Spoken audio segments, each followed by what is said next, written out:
श्री स्वामी समर्थ. स्वामी महाराज तुमच्या सर्व इच्छा पूर्ण करो ही स्वामींच्या चरणी प्रार्थना करते. चैत्र नवरात्रीला हे उपाय करा. नवरात्रीच्या दिवशी देवीला किंवा देवीच्या नावे एखादी सुवासिनीला खणा नारळाची ओटी भरा.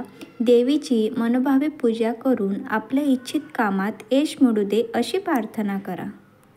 मनोकामना पूर्ण करण्यासाठी देवीच्या देवळात जाऊन गजरा किंवा वेणी अर्पण करा, कुंकुमार्चन करा आणि प्रसादाचे कुंकू देवघरात आणून ठेवा.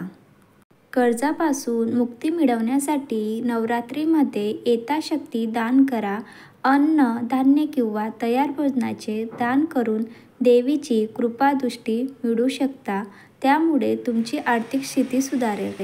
नवरात्रीत जोगवा मागण्याची पद्धत आहे. 5 घरामध्ये जोगवा मागून त्यात मिळालेले धान्य शिजवून त्या अन्नाचा नैवेद्य दाखवा. जोगवा मागितल्यामुळे मनातला अहंकार गळून पडेल आणि देवीशी मनाने शरणागती पत्कराल. नवरात्रीच्या काळात स्वस्तिक, हत्ती, कलश, दीपक, गरुड, कमळ, श्रीयंत्र इत्यादी सोने किंवा चांदीच्या शुभ वस्तू खरेदी करा. ते देवीच्या चरणी अर्पण करा आणि नवरात्रीच्या शेवटच्या दिवशी ते उचलून गुलाबी किंवा लाल रंगाच्या रेशमी कपड्यात गुंडाळा आणि तिजोरीत ठेवा. यातून तुम्हाला आर्थिक फायदा होईल. घरातील संकटांपासून मुक्ती मिळवण्यासाठी नवरात्रीत दुर्गा सप्तशतीचे पठण करावे.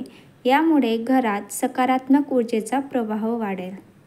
कोणत्याही कामात यश मिळवण्यासाठी नवरात्रीच्या दिवसात नवचंडीचा यज्ञ करावा. ते शक्य नसेल तर ज्या धार्मिक स्थळी हे यज्ञ केले जातात तिथे आर्थिक सहकार्य करावे, म्हणजेच नवचंडीचे पुण्य लाभेल.